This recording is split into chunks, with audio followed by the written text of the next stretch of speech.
Social మీడియాలో తెగ trolls. నేను మొదటే చెప్పాను, మనం ట్రోల్స్ చేస్తున్నారు, ఇవన్నీ వాస్తవాలు. కానీ మన ఇష్యూ డైవర్ట్ చేయడానికి ఈ ప్లానింగ్ అంతా. ఇంతకంటే పెద్ద ఇష్యూ 5 కోట్ల మంది ప్రజలకు లేదు. అందరూ నాకు తెలిసి ఈవెన్ వైసీపీలో ఉన్నటువంటి వాళ్ళు కూడా సంతోషం వ్యక్తం చేశారు, బయటికి చెప్పలేకపోవచ్చు. అటువంటి ఇంపార్టెంట్ ఇష్యూని, అందులో ఎన్డీఏ ప్రభుత్వానికి, చంద్రబాబు నాయుడు గారికి మంచి పేరు వస్తుంది. అందులో చిన్న ఇష్యూ కాదు, మొదటే చెప్పాను. ఈ దేశంలో చాలా పెద్ద పెద్ద ఇష్యూలు వచ్చినప్పుడు పార్లమెంట్లో కొంతమంది వ్యతిరేకించారు, కొంతమంది సమర్థించారు.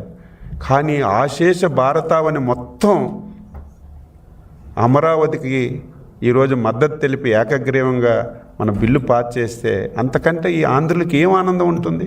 ఈ ఆనందాన్ని డైవర్ట్ చేయాలని, ఈ ఆనందాన్ని కొంతవరకైనా సరే డైవర్ట్ చేయాలనే ఉద్దేశంతో ఈ కొత్త పేరు తప్ప ఇంకొక ఉద్దేశం లేదు. డైవర్ట్ చేయడం, కులాల మధ్యన మతాల మధ్యన తగు పెట్టడం, ఇదే వాళ్ళ జీవితం అదే మొత్తం.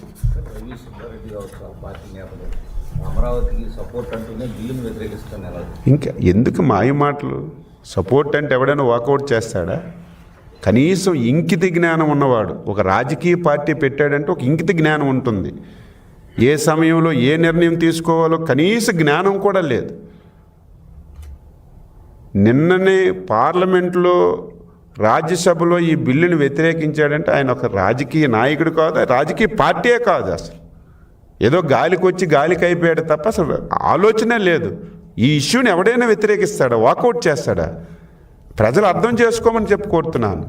అంటే రేపు ఇంకా ఆంధ్రప్రదేశ్కి ఏ మంచి జరిగినా సరే వాళ్ళ జీవితం అంతా వ్యతిరేకించడం తప్ప ఇంకొకటి కాదు. ఇది అర్థం చేసుకోమని చెప్పి కోరుతున్నాను. Thank you.